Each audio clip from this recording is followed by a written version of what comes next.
வரும் ஆகஸ்ட் 3ஆம் தேதி தமிழக முதலமைச்சர் மாண்புமிகு திரு விஜய் அவர்கள் கர்நாடகா சென்று அங்கே கர்நாடக அரசு ஏற்பாடு செய்கின்ற மேகதாது அணை சம்பந்தமான பேச்சுவார்த்தையில் ஈடுபடுவார் என்று ஒரு செய்தியை வெளியிட்டிருக்கின்றார்.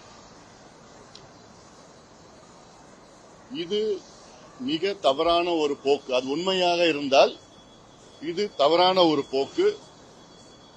பேச்சுவார்த்தையில் நிச்சயமாக தமிழக அரசு ஈடுபடக்கூடாது. அடிப்படையிலே மேகதாது அணையை கட்டுவதற்கு கர்நாடக அரசு இன்று வேகமாக காய் நகர்த்திக் கொண்டிருக்கின்ற சூழலில் அதற்கு ஏதுவாக தமிழக அரசு எதுவுமே செய்யக்கூடாது. மேகதாதுவை நாம் கடுமையாக எதிர்க்கின்றோம். மேகதாதுவை நாம் ஏற்றுக்கொள்ளவில்லை.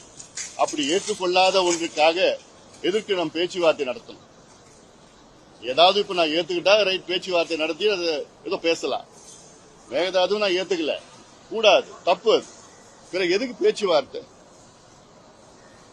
அது மட்டும் இல்ல, தொடர்ந்து நாங்க சொல்லிட்டு வரோம், மேகதாது சம்பந்தமா அனைத்து கட்சி கூட்டத்தை கூட்டுங்கள்.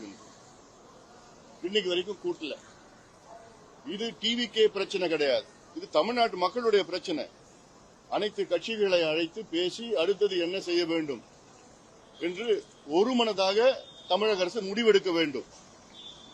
அதனால தப்பி தவறி கூட கர்நாடகா கிட்ட மேகதாது சம்பந்தமா தமிழக அரசு பேச்சுவார்த்தையில் ஈடுபடக்கூடாது. இது தமிழ்நாட்டுக்கு மிகப்பெரிய பாதகமாக வரும். ஏற்கனவே சட்டமன்றத்தில் ஒரு தீர்மானத்தில் ஒரு திருத்தம் கொண்டு வந்து மேகதாது நடுவர் மன்றம் என்று சொல்லுகின்ற ஒரு சூழல் இருக்கிறது. அதுவே தவறானது. அதனால் ஒருபொழுதும் முதலமைச்சர் அவர்கள் கர்நாடகாவுக்கு செல்லக்கூடாது. மேகதாது சம்பந்தமாக கர்நாடக அரசிடம் பேச்சுவார்த்தை நடத்தக்கூடாது. சட்ட போராட்டம், அரசியல் போராட்டம் செய்ய வேண்டும். அனைத்து கட்சி கூட்டத்தை கூட்ட வேண்டும்.